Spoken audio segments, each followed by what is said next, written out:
NFL and its medical experts to get another day of COVID-19 testing results, also allowing Baltimore players to get a little bit more training in and avoid any soft tissue injuries that might pop up after a long layoff in light of their COVID-19 outbreak. That also required the shuffling of a couple of games in Week 13. So here is now the latest and greatest version of this schedule.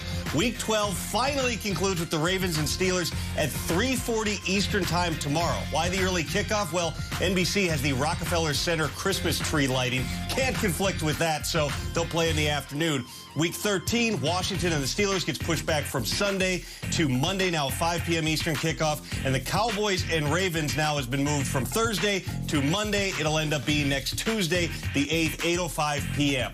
Now, the Ravens were back in their facility yesterday. They had a walkthrough and a conditioning session. They'll have another walkthrough today, and then the plan is to travel to Pittsburgh tonight. In terms of rescheduling, these are medical decisions, but there are some competitive implications here. Ravens running backs J.K. Dobbins and Mark Ingram, who would not have been eligible to play last Thursday or Monday or Tuesday or any other time, they will be eligible to play on Wednesday because their 10-day isolation period following positive COVID-19 tests will be over. Potentially a big boost there, Kay, for a Baltimore team that still will be down about a dozen players, including their quarterback, Lamar Jackson. Excellent points made by you, Tom Pelissero, and all very true. Thanks for giving us that schedule. I think we all updated it in our calendars, and we are ready. Is this team? The Buccaneers have now lost 3 of their last 4 games. Tom Brady was at the podium. Not a Tom Brady I'm really used to seeing. Take a look. No, it's just the external noise that when you're losing, that's what you deal with. So, I love playing for the guys that I play with, the coaches, the whole organization's been unbelievable. And I think we just got to go out, and I certainly have to do a better job the last 4 weeks of the year.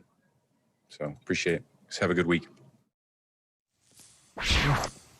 Now we have Bruce Arians saying that Tom Brady is calling the plays. That made news. People are all heated about that. Nate, what do you make of this? I will say this is the first time that Mr. Tom Brady has lost 3 of 4 since 2009. Time is ticking. Time is ticking. I've said so close to this point that the Tampa Bay Buccaneers have time to figure this out. And I feel like, honestly speaking, I don't think they have enough time to figure it out to be as good as the best in the league, because they're not on the same page. And I know that sounds very generic, sounds cliche. You hear it all the time when you watch the Tampa Bay Buccaneers. Romo said it this weekend. Well, they're just not on the same page. And look right there, they're not on the same page. Chemistry, chemistry, chemistry. So what do? It seems like we're saying this week in and week out. Tom Brady has to stay longer at practice. Guys have to stay within the facility.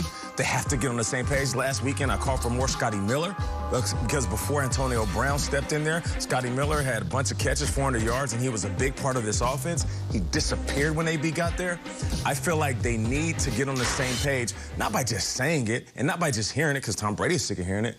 It's putting in that extra work. And Tom Brady is familiar with that. How about you just stay after the facility, stay on the field if you have to, because right now they don't have it.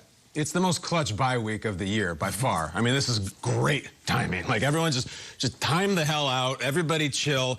And I just looked at Bruce Arians. There's a lot of the smoke goes around Tom Brady, but Bruce Arians is a great guy and has a great reputation. Is he a great head football coach? I don't know. He has this thing that he's talked about for years where he has this congenial, come over to my house and have a drink, and I'll have drinks with the players afterwards, and we'll sit down and we'll talk.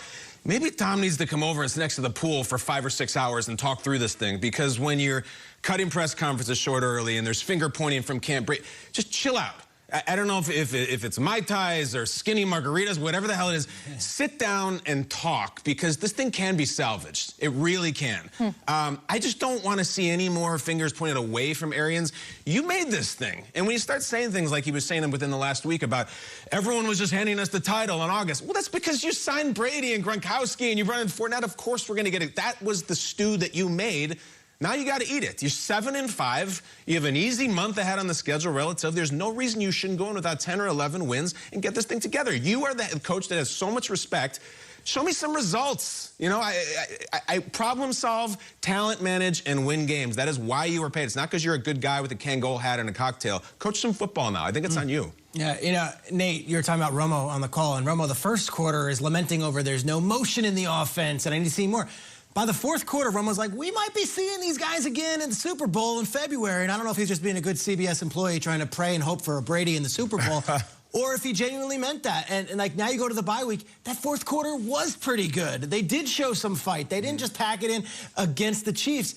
And yet, I look at Brady cutting the conference short. Everyone's like, ooh, that's not the usual time. That was Tom Brady in New England. That's what he did. He was not exactly warm and fuzzy after a loss in New England. If you remember all the deflated football stuff, he was very short with the media and actually very terse with the media because he didn't want to deal with that. And he felt like he was being put in a corner.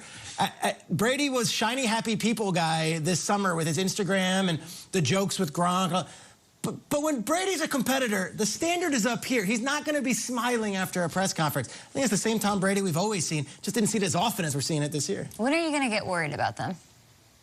Well, it's not my job to worry. But I'm saying, you're saying time, they still got time. When are you going to be No, I just said that. Time's running out, right? I just said that I don't think they have what it takes to get on the same page and compete with the best teams in the league. But like they'll get in the playoffs and be one and done?